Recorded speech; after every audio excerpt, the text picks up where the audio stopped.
Getting started. So welcome to today's talk. For those of you who I saw on Monday, welcome back. Hopefully I'll give you some new content here.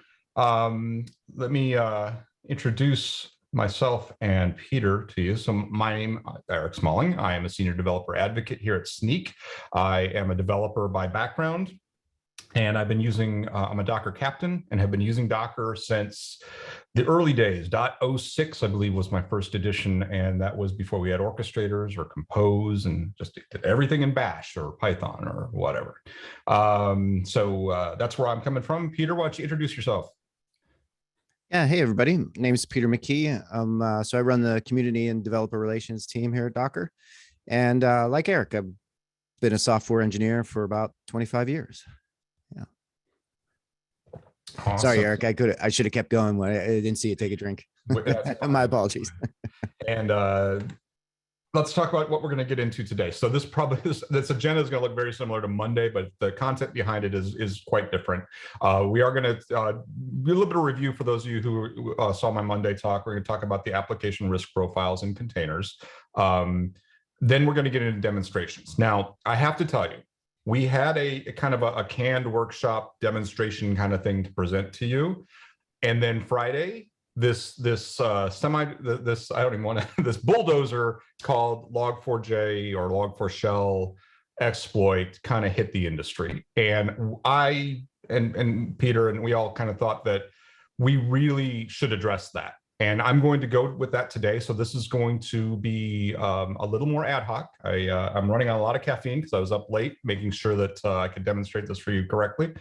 So I am going with the demonstration will be showing a simplistic, but how the Log4j, Log4Shell, one of the more serious of the exploits kind of can happen. And then when we get into the prevention and proactive nature of it, we'll talk about how you can detect it, and as well as how could you mitigate some of the ways this thing can be exploited in a container and Kubernetes setting. So hopefully you'll find that interesting. I don't have a workshop link for you for this one right now. I hope to have a blog tutorial that walks through the same kind of information by the end of the week. So follow me on Twitter. And I'm sure Snyk will put it out as well if you follow Snyk. If I can do it, I'll try to get a workshop with step by step and examples done by next week. Might be after Christmas, depends on how fast I can get that content put out. Things are changing daily on Log4Share, so I don't want to put out something that's going to be obsolete in 2 seconds. So anyway, enough about that. Let's get into the discussion. So to review, for those of you who were here for the prior sessions, just to kind of catch everyone, put everyone in the level set. The risk profile when you're developing applications in the modern era is, this is varied. It's like an iceberg, right? So at the very top, you've got the code, the custom code you develop, the business logic, all the things that you do for your applications. And a couple things about this is that the pace of development over the decade plus is just, the velocity has gone way up. The whole waterfall thing is a thing of the past. We're now trying to deploy small iterative incremental changes as fast as possible in the ideal settings. And that uses, using CI and CD pipelines and whatnot. We need to make sure that tools that you use to ensure security in your code can be run in your workflow and not slow you down and slow that velocity down. The scans can't take hours. They need to be something you can run on your workstation or as part of your pull request automated reviews, or wherever you want to plug them in, or as many places as you want to plug them in. And really, your code only makes up about 10 to 20% of what you ship. The other the majority of what you ship is open source libraries in most places. And this is code you didn't write. You're depending on the open source community to provide this in a secure manner. And while you might trust vendor X's, or project Y's package or module or whatever dependency, they almost always have many transitive dependencies, things downstream from them. So Eric's cool e-commerce cart probably uses Apache Commons this and whatever that, and probably Log4j at some point, if not mine, somebody's does.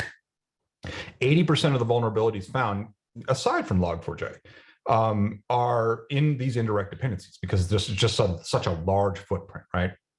And before I go any farther, just to say, Log4j is this. I don't take anything I'm saying here as a bash of that project. It's an amazing project that is supported by, I've heard, 2 or 3 people really. And the fact that they were able to get these fixes out as fast as they were, I want to give props to you guys out there. That thank you so much. Then we move to containers, and it's kind of the focus today because it's Docker, right? When you add containers to the mix, you're adding a whole nother area or world to your the domain you need to be an expert in, and that is the operating system level world. You have distributions that you have to choose from, packages that are in those distributions, and you may not be an expert in apt and yum and snap and all of those tools. You have file system permissions and user IDs and all sorts of things that are, as developers, we're aware of these things from, we deploy on them, so we know about them. But in historically pre-container days, that was usually handled for us by either your admins or your security folks or your network folks or storage folks. And now those things are, configuration as code right there in the Docker files and YAML files that make up your app and its deployment configs. Not only that, containers have enabled us to scale massively faster. You can deploy an application, depending on how long it takes to start it up, in seconds, milliseconds. I mean, if you really think about it, if you've got like a Go binary or something, but as fast as, like for Java apps, as fast as your JVM can get the app up and ready to go, Docker and Kubernetes and Swarm and these tools can take care of that for you. So when you have a problem, it proliferates quickly because you can deploy so fast. So we'll talk about that a little more too. And then finally, there's the infrastructure as code aspect. I mentioned Docker files. You've also got Kubernetes YAML, which is voluminous, and the API changes now, thankfully, only 3 times a year. But it's things you got to keep it on top of. In fact, a quote here from the NSA is that the #1 cloud vulnerability that they've seen, I think this is a 2020 quote. Don't quote me on that. Don't quote me on that quote. But is that misconfiguration in cloud configurations is the #1 vulnerability they've seen when there's been problems. You can look at there was a large financial institution a couple of years ago who had a WAF configuration error that compounded with an application vulnerability and other things that all came together in this perfect mix. And because everything is so complicated now, no one person usually knows how it all wires together. So these configurations are important to keep on top of. And of course, just like containers, almost all of their infrastructure is now virtual as well and can be deployed, provisioned, started up, and brought down is almost as fast as your code.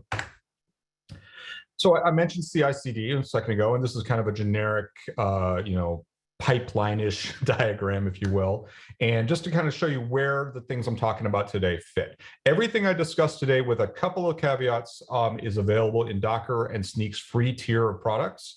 There are a couple that aren't, and I'll note those when I get to them. First of all, I'm going to start on the left here, and this is your workstation, your coding area, wherever you develop your application.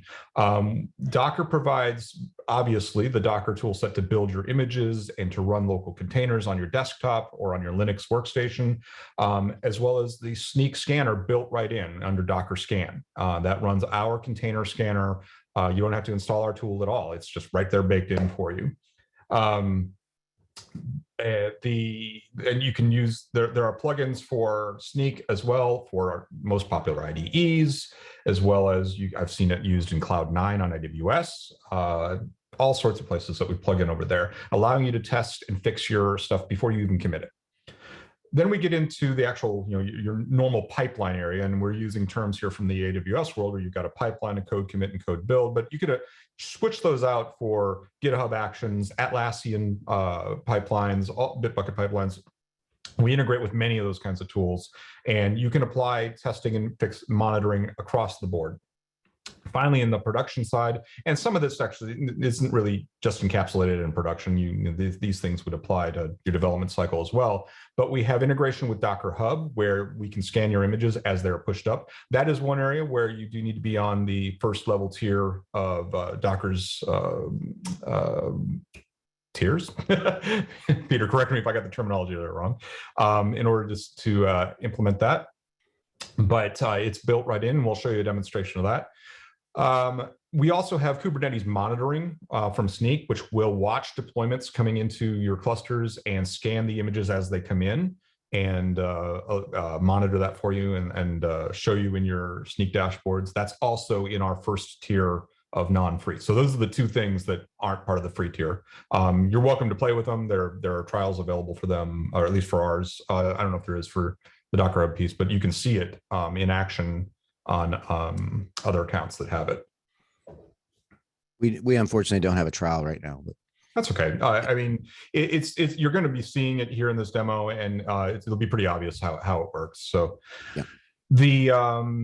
The other places we integrate with AWS that are, I think, interesting are we have integration with Lambda. So if you are doing serverless, I'm not a serverless expert, but I know that if you deploy functions to Lambda, we can automatically be hooked into that and scan your function as it goes out to make sure that you're aware of any issues in your Python code or whatever you're shipping out to there. And of course, we're talking containers today, so the container technologies at AWS we can work with as well. I will show briefly our Kubernetes monitoring against the EKS cluster. Everything you see today, other than what's obviously on my desktop, is running in EKS cluster out in, it was in US West, but I lost access to that today, so it's in the US East now.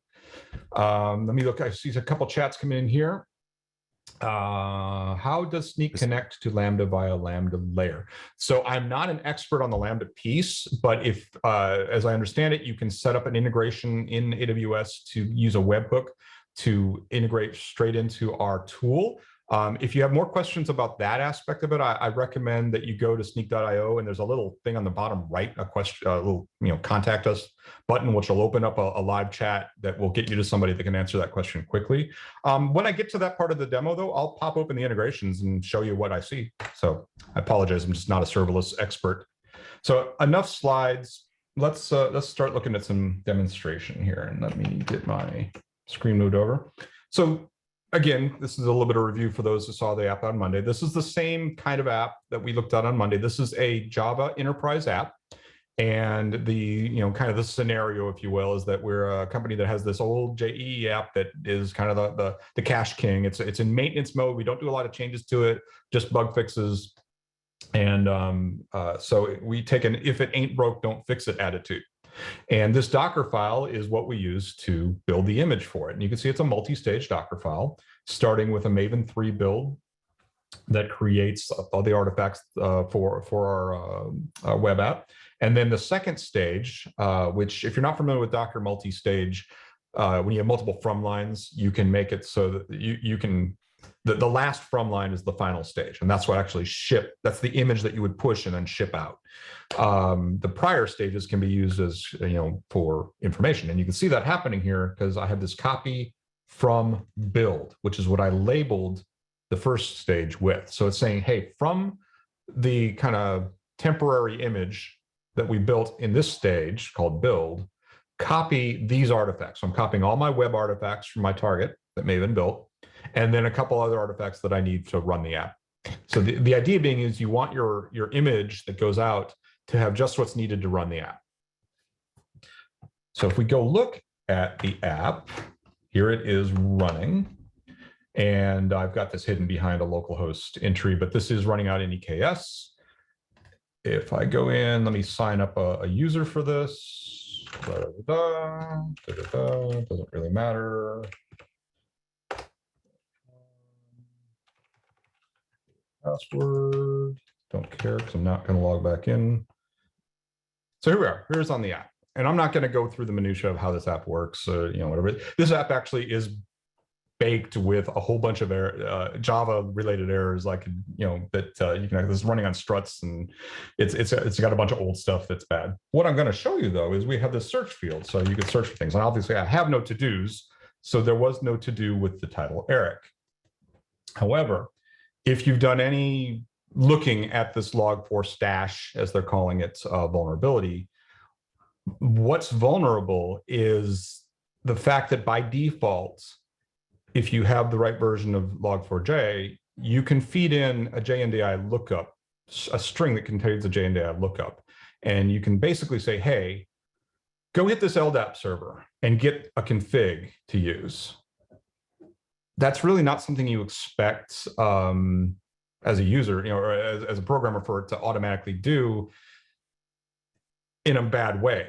What can be done is, if I were to feed in the super special syntax, which is JNDI colon LDAP colon / and I have an LDAP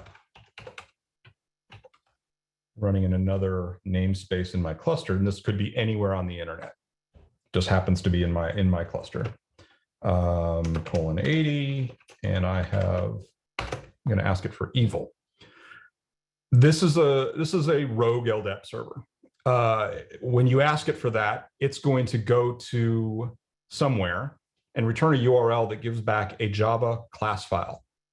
In this case, it happens to be called evil, and what that does is the JVM, or log4j code, saw that string, did a replacement of what was at that URL, that LDAP URL, which happens to be a link, or the class file. Basically, it pulled the class file down, loaded it, and ran it.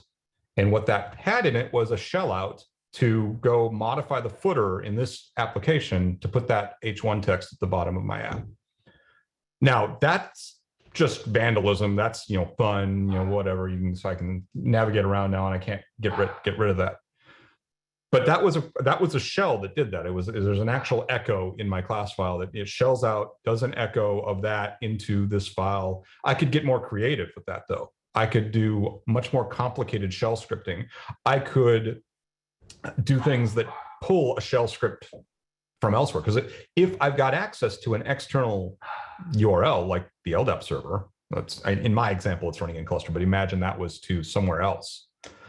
I can very likely just pull down a shell that implements some kind of crypto mining, or does something even worse, maybe changes my JVM to start grabbing passwords. I could start, there's many versions of this exploit, many avenues this exploit has. I could get at your environmental variables and start looking at that, all sorts of things. One of my favorite devious ones that I didn't have ready for this demo is to use a cool tool called tmate.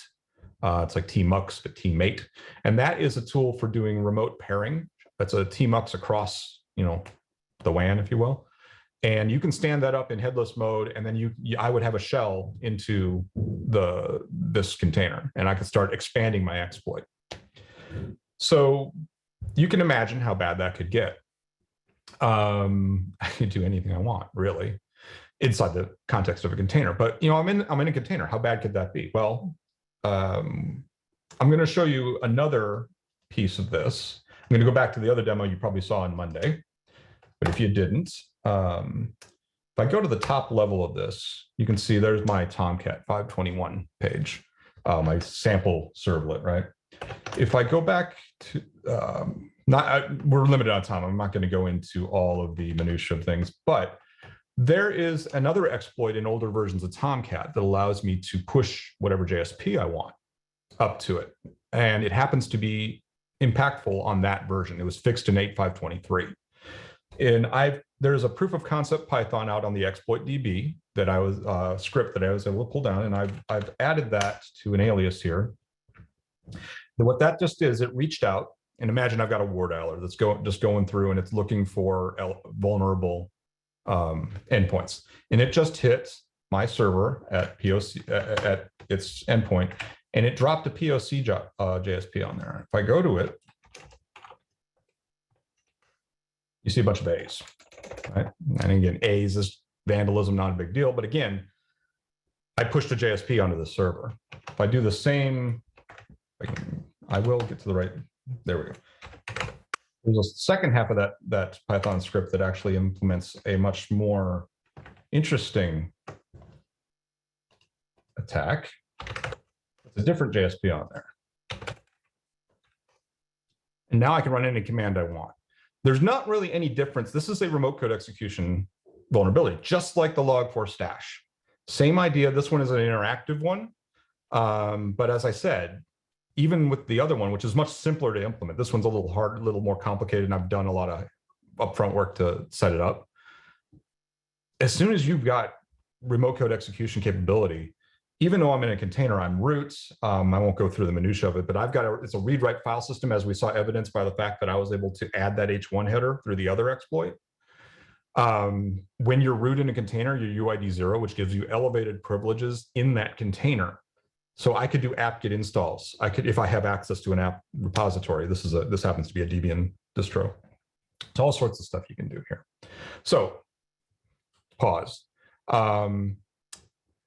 Somebody says they're not seeing my screen share. Peter, are you still seeing my screen share? Yeah, I'm seeing it fine.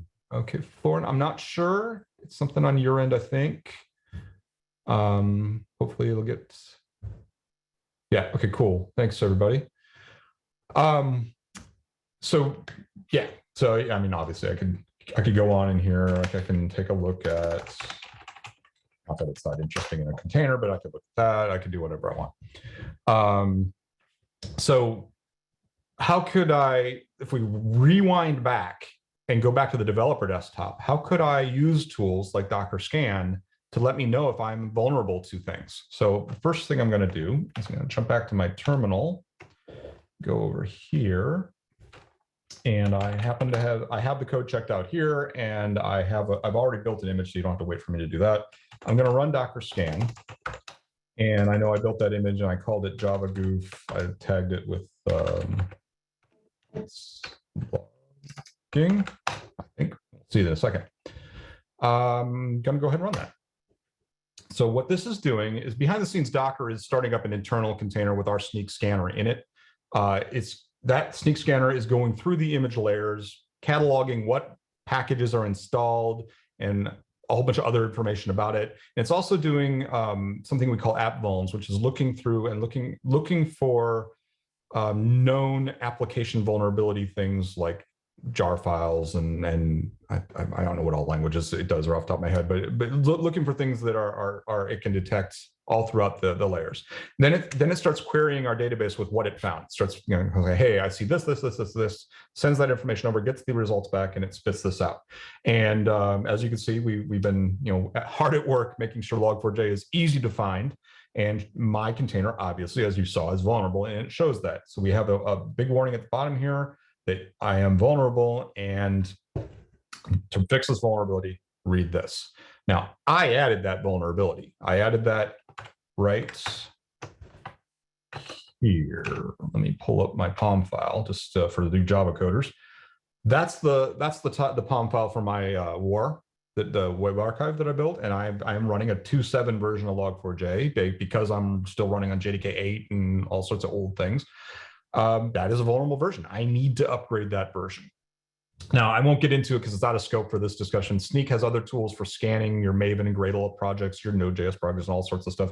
On that iceberg, that first two levels of code and open source vulnerabilities, we have many tools for helping you scan those things.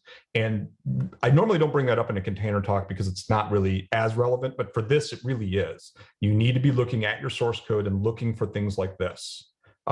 Just so you know, go snyk.io, take a look at the open source scanners if you're interested in that.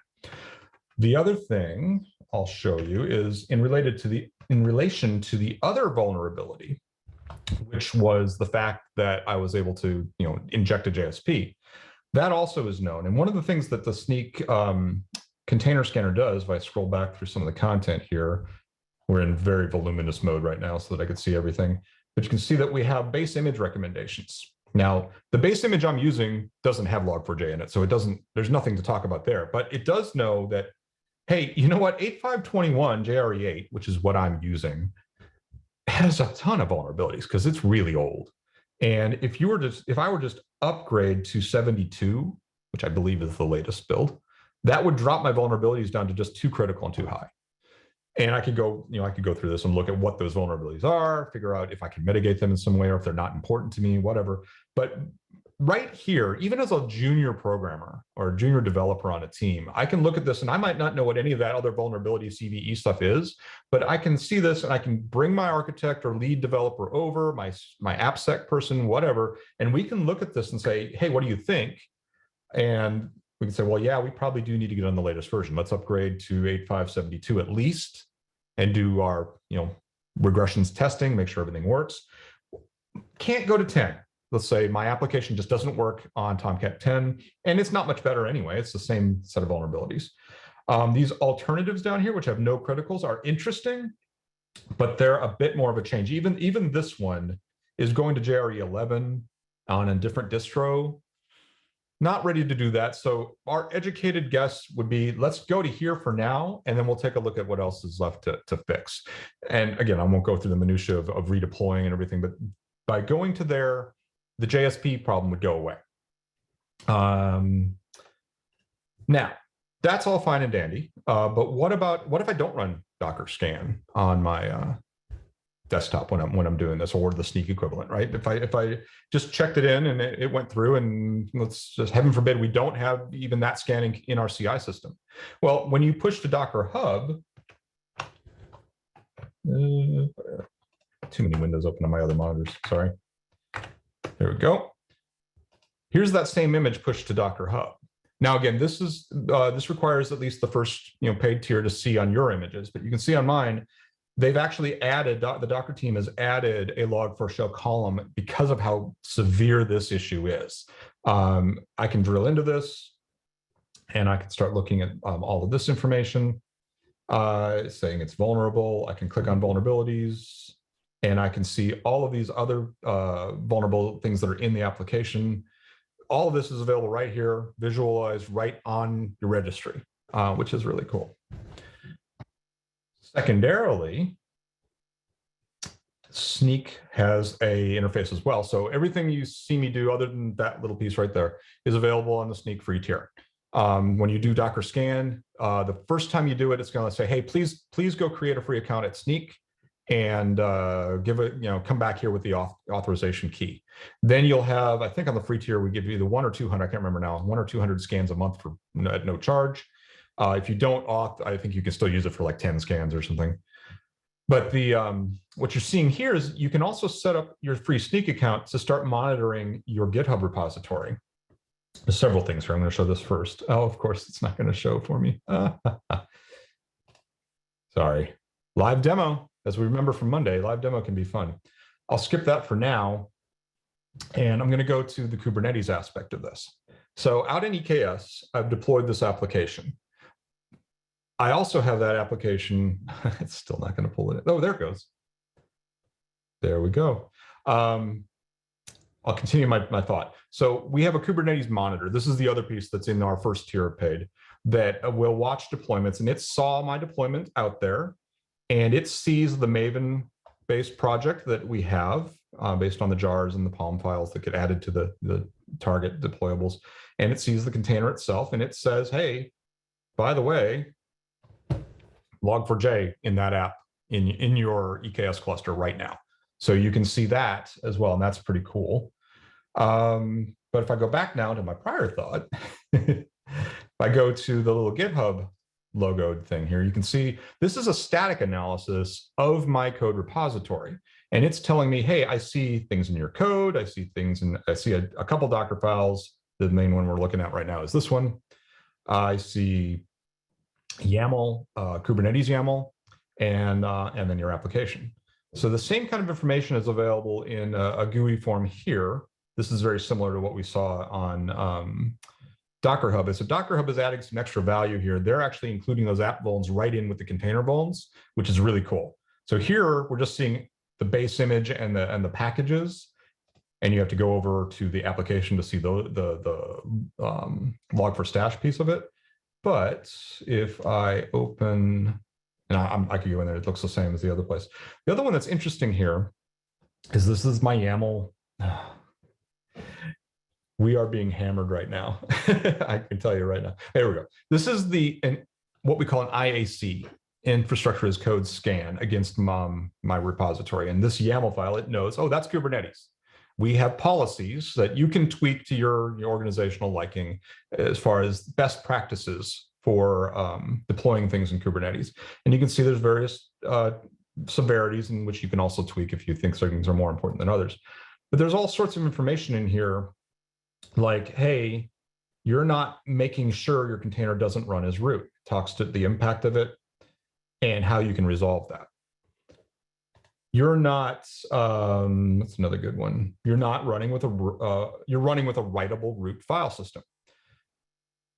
I'll get into more of this in a minute, but all these kinds of things are things that you could do to mitigate the problem. So scanning's great if we know about the problem, but what about 0 days? Like this was on, before Friday or before Thursday night, I guess. Well, you want to be able to have defense in depth and get the right thing to move. And that can apply on, in fact, I'm going to pause for a second actually before I get into this. Questions. Log4j vulnerability started dropping on Friday. How soon Snyk picked this up, after 24 hours or 48 hours? I'm not positive when we started showing the vulnerability.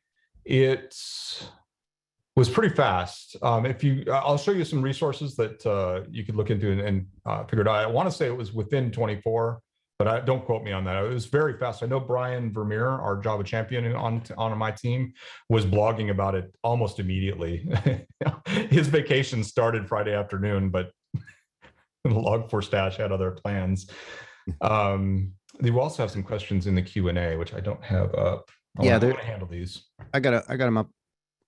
So first one is more about the QR code quizzing. I probably get that at the end. Just ask him if his code wasn't invalid. His code was invalid, so they're asking to share it again.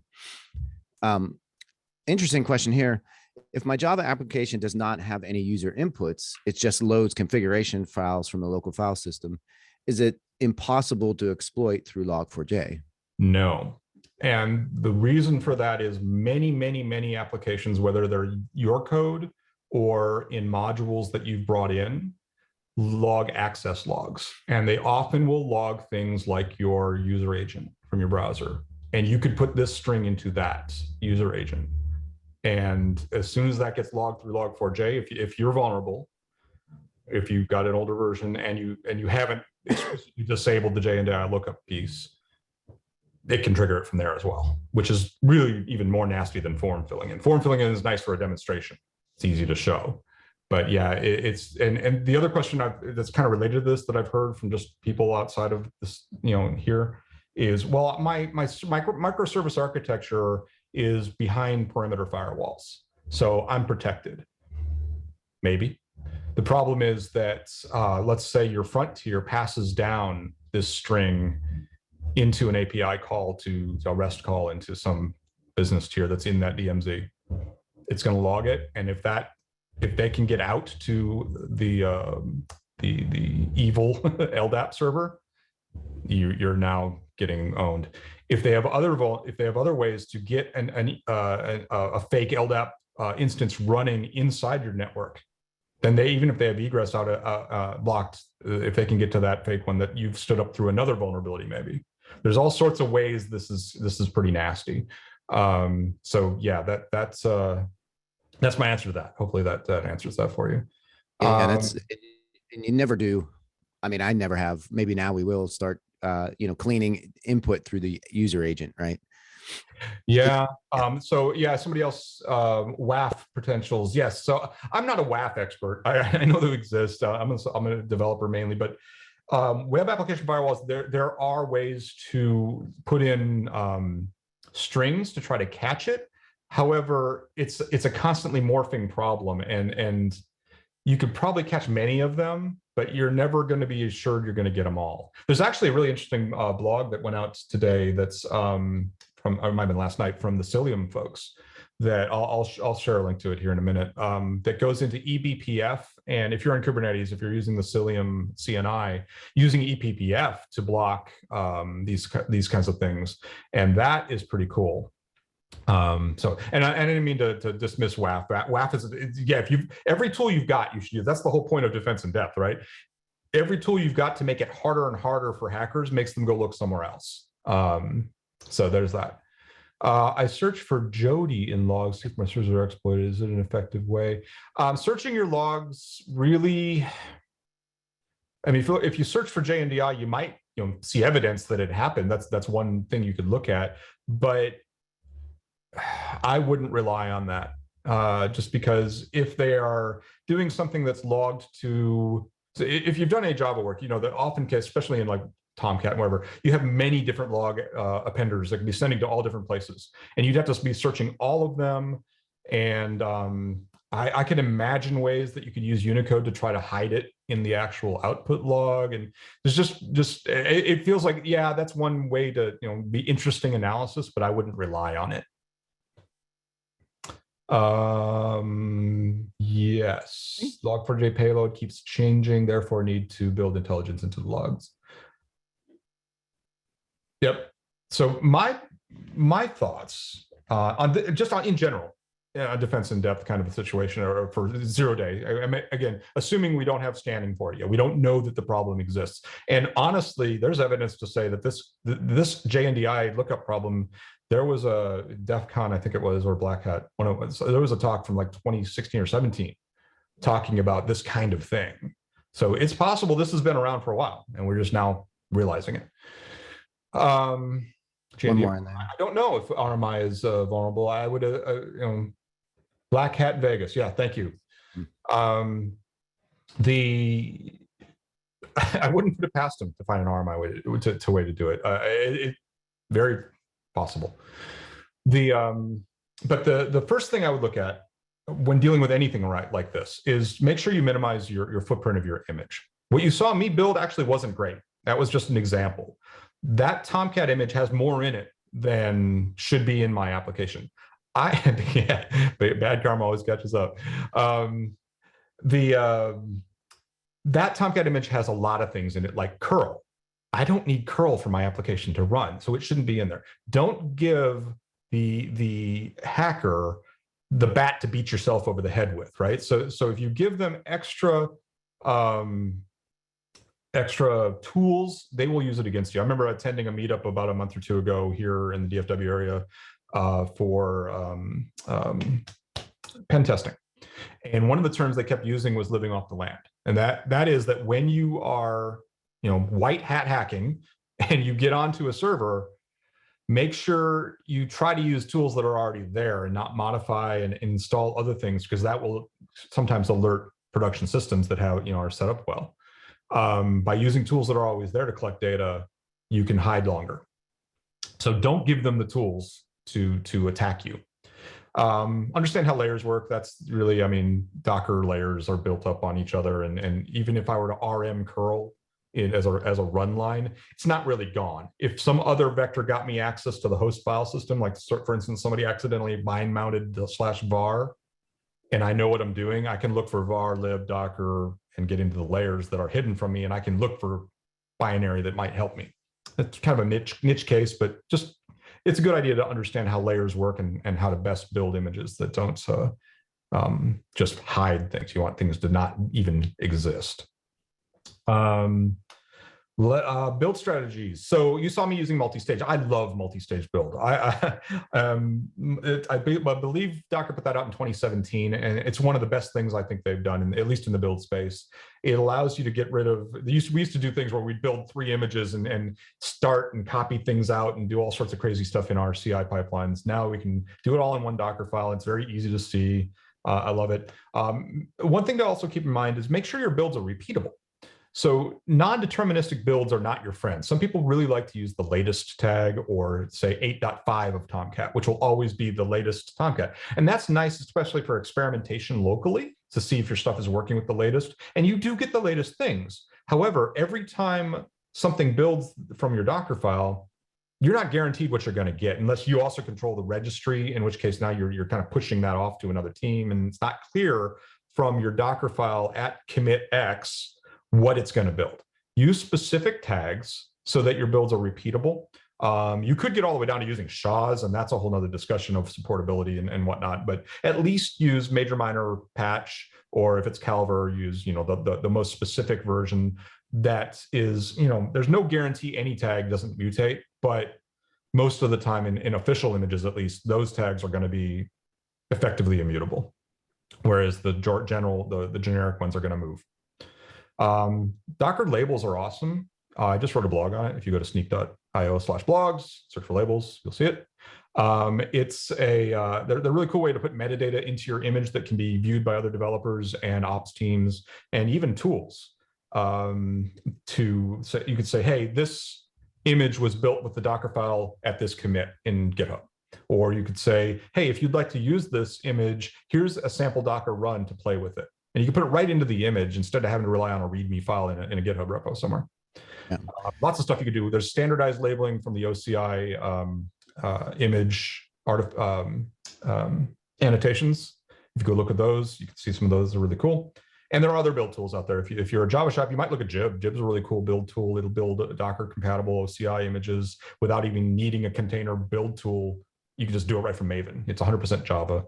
And it builds a very, very terse image. I mean, that image has very little in it. I don't even know if it has a shell in it. It's using adopt open JDK based images nowadays. So we don't have enough time to go into all of this, but small images, look at Alpine maybe if that works for you. There's some caveats there. Look at Google distro list maybe if that works for you, but those also can be challenging if you have to add things to them. So, and then secure supply chain, I put this on here. We don't have time to talk about it in depth. Entire conferences are being done around this term right now. But my point here is you need to know where your images came from. And the worst thing you can do is let Eric Smalling compile an image together on my laptop and push it to your registry and then deploy it somewhere because you have no idea what I put in there. Don't let desktop builds go to production. The question just came up, do you recommend use of latest image tag? No, I don't, except for experimentation locally because of the repeatable builds conversation I just did. So yeah, only automation, CI, whatever, should be pushing to your registries. Don't be taking images from Eric in Cube 3. Hey, Eric, real quick on secure supply chain, right? In Hub, when you're pulling your images, we have official images, and then we also have Docker verified publishers. So I recommend using those images for your base images, right? It wouldn't, that doesn't mean there's not vulnerabilities in them, but at least a trusted source from where they come from. You know, Docker manages all the official images, and then our partners manage all the verified publishers. So you know it's coming from Oracle, you know it's coming from Microsoft, right? Again, that doesn't mean they're safe and secure, no vulnerabilities, but reduces the probability, hopefully, right? Yep, that is a great point. So now runtime, this is where you get to the meat of things, how you can really start to make it harder on the life of a hacker. Don't run as root. We talked about that briefly when I was showing you one of the two exploits. The fact that I'm UID 0 in a container tells me that, it means that I have elevated privileges in the container. I can do apt-get installs if I have that tool and access to an apt repo. I can modify files pretty much anywhere in the container because I'm root, if it's writable. And we'll talk about that in a second. Most applications don't need to run as root. Official images often ship with root as the default so that you can finish adding to them if you're extending on top of them using like a compositional kind of a thing. But often they will include another user that you can switch to with the user argument in your Docker file. For instance, Node.js it's root by default, but their documentation says, hey, you can flip to user node and then your running application will be in that context. One caveat to that is that if you're on Kubernetes and you're using security context to explicitly say don't run as root, you need to use a UID instead of the string node, or you need to provide the UID in your Kubernetes YAML. But if you're going to put it in your Docker file and rely on that, if the kubelet sees that it's not allowed to run things as root and it doesn't know what UID you want to use, it's going to see node and it's going to not deploy your pod. Or your container in your pod. It's going to say, I don't know if that's UID 0 or not because the container's not running it. So just a little FYI on that.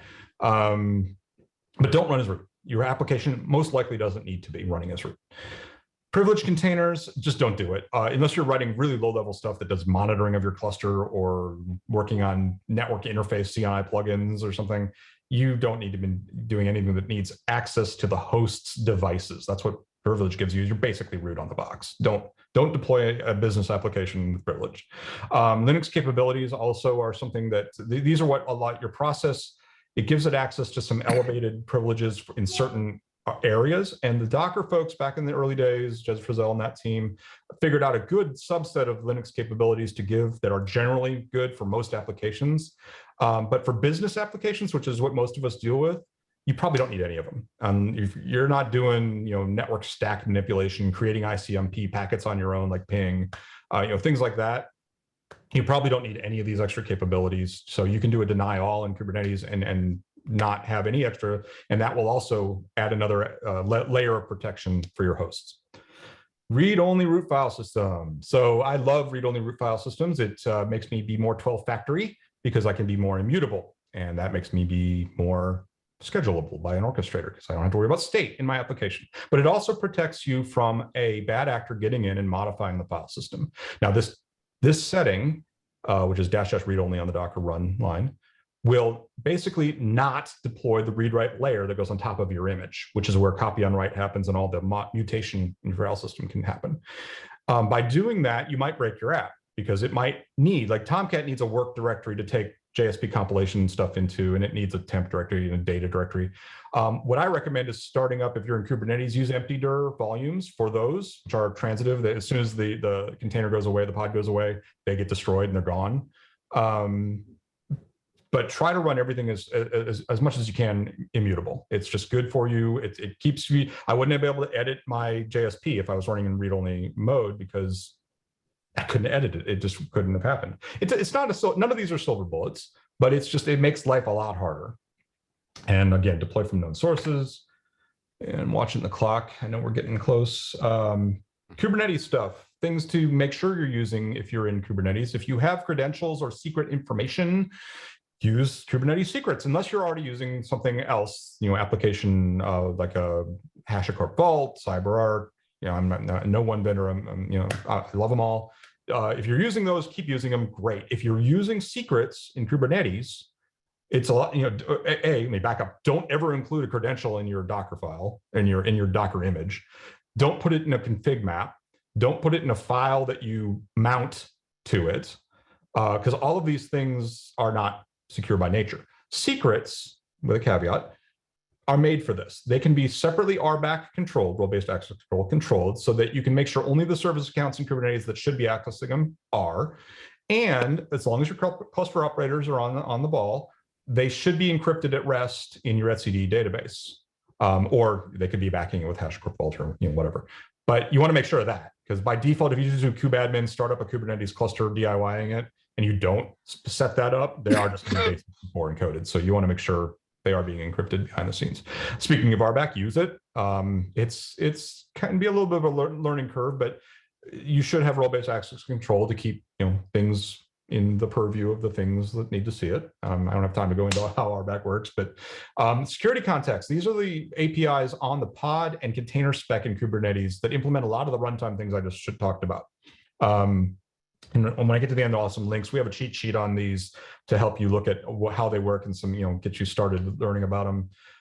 Network policy. This is one of my favorites for Log4Share, because if people were speaking to the Kubernetes crowd right now, if you're running a Kubernetes application with a CNI that implements network policy, which is almost all of them, you could implement a zero trust egress policy, and this would have been much harder to exploit. So I'm actually going to show you, I don't have time probably to actually demonstrate this, but here's an example of what one might look like. This is a very simplistic one. My app is running, I'm just running in the default context for this demonstration. But what this is saying is, hey, Kubernetes, in the default namespace, because that's where I deployed it, look for all pods and define an egress policy that only allows DNS lookup to the kube DNS. If you don't do that second part there, you'll block your access to DNS, which is how service lookup works in Kubernetes, and you won't be able to get out of your to anything unless you know all the IPs. But by doing this, now if somebody were to, if I was vulnerable, let's say this was a week ago and I didn't know about Log4Share, and somebody did send that JNDI string down, sure enough, it would try to go to my cool LDAP server at :123 over there. But the egress policy would just say, firewall, not going to let you do that. Microsegmenting firewalls through network policy is one of the best features of Kubernetes.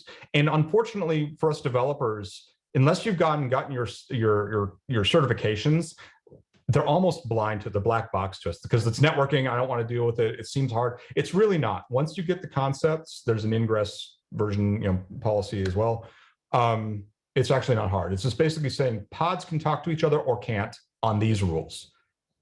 And that's what we're saying here is egress can only happen to DNS. Now, obviously, if my application needed to talk to a database or to other things, I would add those things in my deployment manifests to say, hey, this application also needs to call to Eric's MySQL database that is tagged this, the selector tag is this, and it needs to talk on TCP port that, right? You set those things up and only the explicitly allowed connections would be allowed. And that's implemented by the network plugins, whether they be Calico or Cilium or Antria or you name it. I think Flannel is the only one that doesn't implement network policy. And each of those network interface plugins also has custom policies that you can do that are bigger and more inclusive than the standards. But the standards are the minimums you should be doing. And finally, all of the things I'm talking about on these two slides should be enforced. There's a variety of ways to do this. There are admission controllers like OPA with Gatekeeper. Kyverno, also very popular, good ones. These are tools that will sit at the front gate, basically, of your Kubernetes control plane at the API server. And the first thing the API server, if these are set up, is it'll call out to them and say, hey, they want to do this. Can they? And it will do a rule validation on it and say yes or no, or give other data back, or mutate it, say, no, but here's how, we're going to do it this way. We're going to add in a logger or whatever. But these tools are great for that. There's also pod security policies, which is deprecated.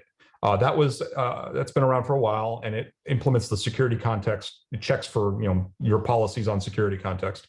It's being replaced by a new project called Pod Security Admission, which as of last week is in beta in 123. I believe in 125, the old PSPs will be removed and PSA, the new one, will be added. That's a great tool to keep track of. And if you're using PSPs already, great, keep on it, but you want to take a look at that sunset and be ready to move to either PSAs or replace it with Kyverno or OPA. Finally, back to Log4Shell related stuff. Our field CTO, Simon Maple, put out a cheat sheet on remediating Log4Shell. If you go to our blog at /log4shell, that'll redirect you. That's a short URL for redirecting you to the longer one. It has a lot of good information in quick bite-size bits, as well as a little bit longer blog attached to it that will help you understand what to look for remediating. And I'm going to get out of my slides for a second and show you. Whoops. I went too far. I was going to show you Snyk. If you go to snyk.io, we have a banner at the top of the page to take you for Log4Shell information. And this is a constantly changing resource that's going to have blogs, webinars, live streams, all sorts of things. There's that cheat sheet I just showed you that are the latest that we know of. And this information is changing daily. For instance, as of a day or two ago, we were saying, we need to get on Log4j 2.15, but now it's 2.16 because they have fixed a few other things. So this is a great resource to come see what we've collected and have advice on. Another great article in here is, I lost it. See, it moves. There's more of them every time I come in here. The supply chain. So this blog called Log4j Vulnerability Supply Chain Security. My colleague Laurent wrote this, and this man is an authoring machine. He crafted this over the weekend, I believe, and it goes really into details at all levels of the supply chain around this issue and how it's being impacted, the prevalence of Log4j in Java projects, all sorts of great information in this blog. I highly recommend it. And I know I'm just about out of time. So I did not get to this. Just know that we are partners with AWS. We have a lot of great stuff we work with them on. We are also available through the marketplace, so you can use some of your budget for that. Sorry, I don't have time. Sorry to my biz dev guys, I don't have time to go through this very much. If you attend all 4 of our sessions, you will get a link to spin to win a swag prize. You're probably already registered, so that link on the right doesn't really do much because you're already registered because you're here. But you'll get an email on how to do that. I don't honestly know. They don't let me have this swag, so I don't know. And this is all the things I've talked about and some other things, some quick hit videos I've done on some of the security context pieces. I will be sending all of these slides out in PDF form through SlideShare on my Twitter accounts later today. And if you have, okay, we'll look at the question, last second questions. Do you think just using Kate's secrets is good, or it also matters what type of encryption you're using? It always matters what type of encryption you're using.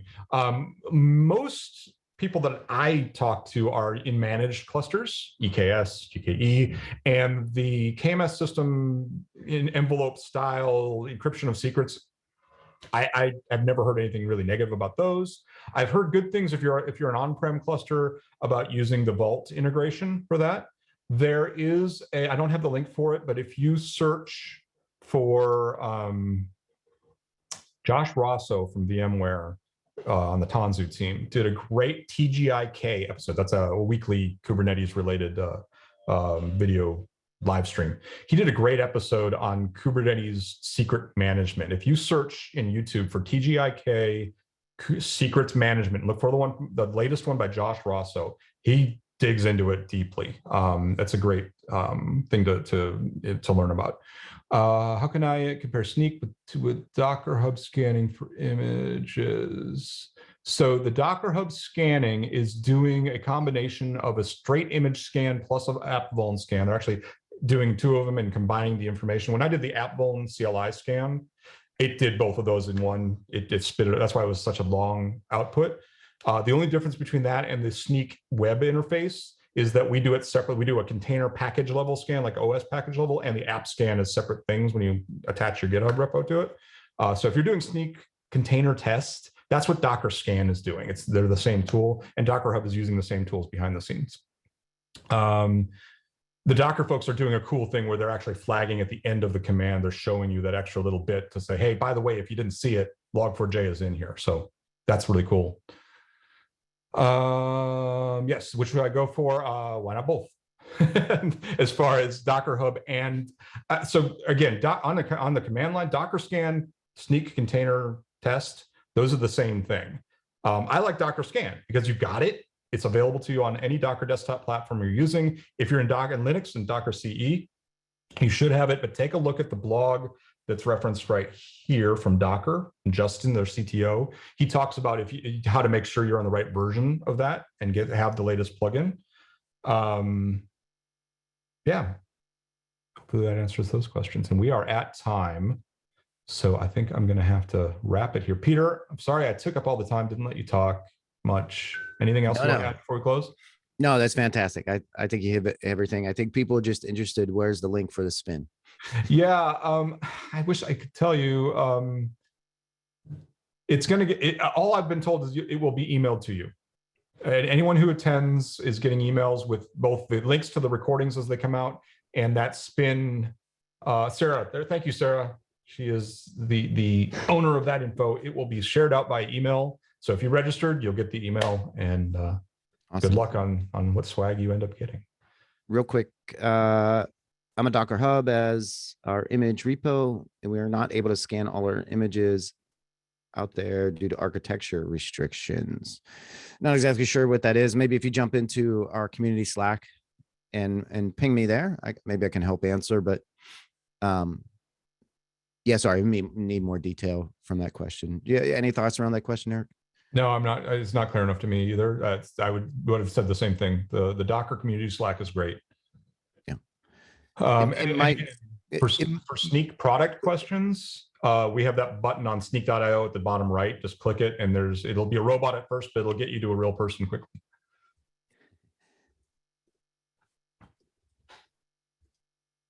If you go to get on our Slack channel, just go to docker.com/community. And you'll find a link to join the Slack there, Grace. Do you guys have a community Slack? Eric? We actually don't. We're working insider info. Don't tell anybody. We're working on actually moving. We have a platform that we're going to probably sunset. We're going to move to a Discord server. Yeah. So keep your ears tuned to the Twitter feed at Snyk, and I'm sure that info will be coming soon. Awesome. I didn't tell you that though. I mean, it's not like we're recorded doing. It's just us, right? Tell me what. Tell us what. You need the what is it? The Men in Black quick. Yeah, the blinky thing. Hey, thank you, everybody. Peter, anything else? No, that's it. Thank you, Eric. Cool. Thank you. And thank you, Sarah, for wrangling us and getting this all together. Everybody have a great evening. Go look for log4j and upgrade away. And like I said, go to snyk.io, click that link at the top, and all of our content around it is going to be updated continuously there. Awesome. Thanks, guys.